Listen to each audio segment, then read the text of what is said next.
What's up mga kaigang? Ngayon may i-unbox tayong napaka-unique na gadget. Bali 2 in 1 na to. Toy Plus Gadget. Galing to sa isa sa mga sikat at reliable na brands pagdating sa power banks at chargers. Ito ang Ugreen Nexode Robot Gun Fast Charger. Bali yun nandito sa atin ngayon is 30 watts gun fast charger. Meron ding 65 watts. Bali itong silver black, ito yung male variant, yan.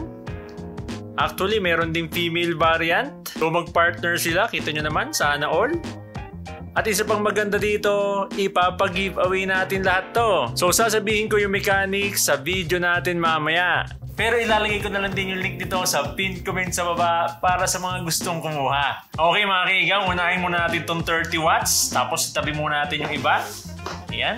So ito yung packaging niya mga kaigang. Kung mapapansin nyo, meron siyang mukha. Ayan. So yan, pag recharging or nag-charge pa yung phone mo, nakanguso siya or nakapout, yan. Tapos pag na-detect niya na full charge na yung phone nyo, ganito na yung itsura niya. Ayan o. Parang ganito sa box. Tapos dito sa side yan, makikita natin high efficiency and less heat. So expected natin yan kasi gun charger to. Tapos meron na rin siyang thermal guard at safe charging. So bukod sa phone or tablet, pwede din to sa laptop. Tapos yan, dito sa likod yan, makikita natin compatible siya sa PD 3.0 at Quick Charge 3.0. So kung ganyan yung charging protocol ng phone nyo, compatible yan dito. So yun lang naman mga kaigang, i-unbox na natin to. Okay, slide lang natin, dahan-dahan. Yun, nandito na kagad oh. Liit lang oh. Nakalagay dito, Hi, I'm Nexode RG.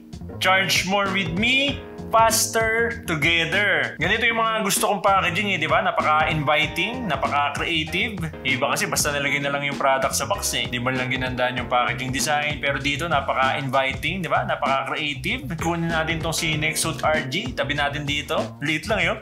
Okay, check pa natin yung laman ng box. Yan, nakalagay dito user instruction, mga paperworks lang. Tapos yung manual ata ito. Yan, tanggalin natin yung plastic.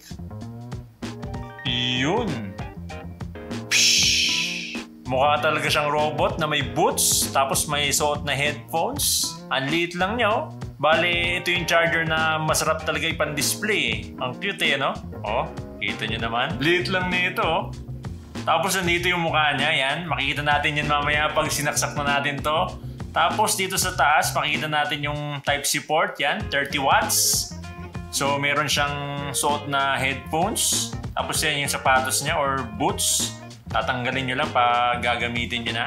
So inuulit ko mga kaigang, no? Compatible na to sa PD 3.0 at QC or Quick Charge 3.0. So yun lang mga kaigang, kaya isaksak na natin to.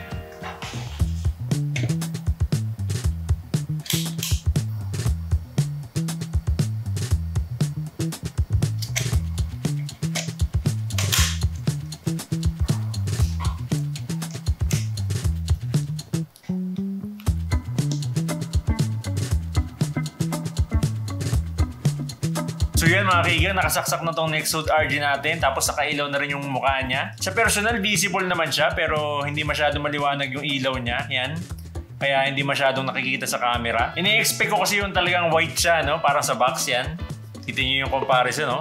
Talagang puting-puti yung mata niya dito. Pero dito sa actual, hindi siya masyadong maliwanag. So yun mga kaigan, tabi muna natin to, no? I-unbox natin yung 65 watts na version. Okay, tabi muna natin yung mga gamit dito. Okay mga kaigang, check natin tong 65 watts na version, yan. So itong 65 watts, meron siyang additional na animation, yan, yung standby. Once na sinaksak natin to, magpapakita kagad tong standby na animation niya. Dito kasi sa 30 watts, ito lang, yung dalawa, recharging, tsaka recharge complete. Okay, unbox na natin, slide lang natin, dahan-dahan. Yun! So, same na same lang din. Yan. Hi, I'm Nexode RG. Tapos parehas lang dito, no? Medyo mas malaki lang siya ng unti. Dun sa 30 watts. Okay, same lang din to. Yan, paperworks, yung manual. Okay, tanggalin natin yung plastic. Wow, hindi natin itatapon kasi ipapag-giveaway nga pala natin to. Yan. Mas malaki lang tong 65 watts. Bali, identical din to sa 30 watts, no?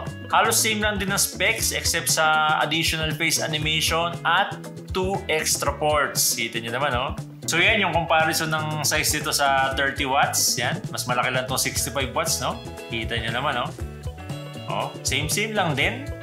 Size lang yung pinagkaiba. Tsaka yung additional animation dito sa 65 watts. Tapos may 2 additional ports. Yan.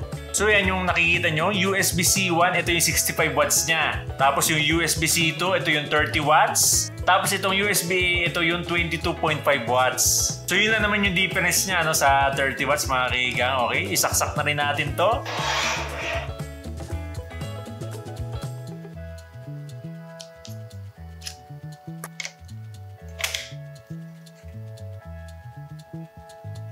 So same lang din do sa 30 watts, hindi siya masyadong maliwanag pero visible naman siya sa personal. Okay, picturean nga natin para makita niyo yung mukha niya ng mas malinaw. Yan. You know? Ayun, yan no? Yan yung itsura niya. Look at that. Oh, di ba? Okay, try na rin natin mag-charge. You know, quick charge. Yan, kung makikita nyo. Okay, nag-activate yung quick charge natin. So, same lang din naman, ano? Watts lang yung pinagkaiba. Okay, tabi muna natin to mga kaigang. I-unbox na natin yung mga female variant ng Nexode RG. Okay, unahin natin itong 30 watts. Yan. Slide lang natin. Yun. Same lang din, eh, no? Okay, pinagkaiba lang yung kulay. Tsaka, yan, may ribbon dito sa likod. Okay, tabi muna natin to. Whoop, yun.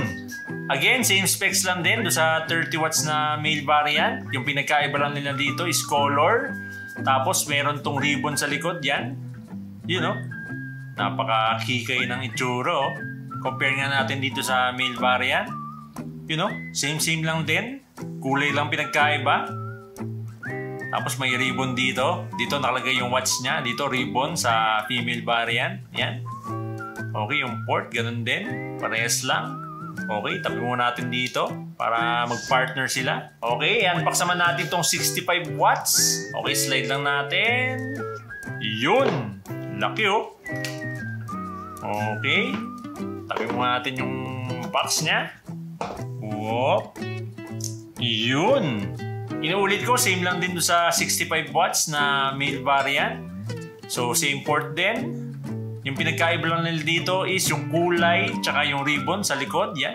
Kita nyo naman. So, ito yung 65 watts na female variant. Yan. Kita nyo naman yung itsura. Oh. Napaka-girly. Okay. Compare nga natin dito. You know, same lang din. Isaksak nga natin tong dalawang female variant. Tingnan natin yung itsura nila.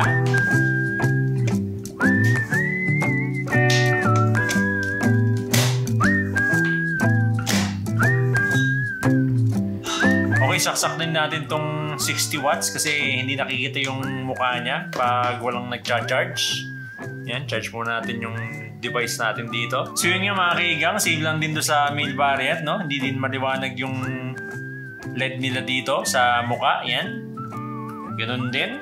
Pero okay lang naman din kasi visible naman siya sa personal kahit malayo. Yan, no? Kitang-kita naman. Pero yun nga, hindi gaya doon sa box, di ba? Napakaliwanag doon sa box eh. Saan ba yung box natin? Eh no, talagang puting-puti yung LED niya dito. Yan, compare dito sa actual. Kita nyo naman. Pero yun nga, okay lang naman din kasi parang bonus feature lang din naman to. Dagdag creativity, pagpa-good vibes sa desk mo, yan, habang nag-charge. So yun, magkakaroon tayo ng 4 winners. So comment nyo lang kung bakit nagustuhan nyo itong Ugreen Nexode RG. So unlimited comments tayo dito. Ibig sabihin nun, more comments equals more entries. Tapos i-follow nyo lang yung Facebook page nila. Ilalagay ko yan sa description natin sa baba. At syempre, mag-subscribe kayo sa channel natin at i-on nyo yung notification bell para updated kayo sa announcement natin. So i-announce natin yung mga winners natin dito sa unang upload natin next month. So dapat naka-on yung notification bell nyo para updated kayo. Meron ding ibang chargers dyan na same din yung specs. Wala nga lang animated face at hindi kasing cute nitong Nexode RG. Bali 2-in-1 na to. Toy plus gadget. Pinagsama yung form and function. Kaya kung gusto mo ng dagdag creativity, pampa-good vibes, o kaya mala-aesthetic na charger, bagay na bagay sa itong Ugreen Nexode Robot Gun Charger. Kaya kayo mga kaigang, anong masasabi niyo sa mga chargers na to? Comment down below. Makapag-charge nga muna. Lobat na ako eh. Okay, kunin ko nga to. Yan.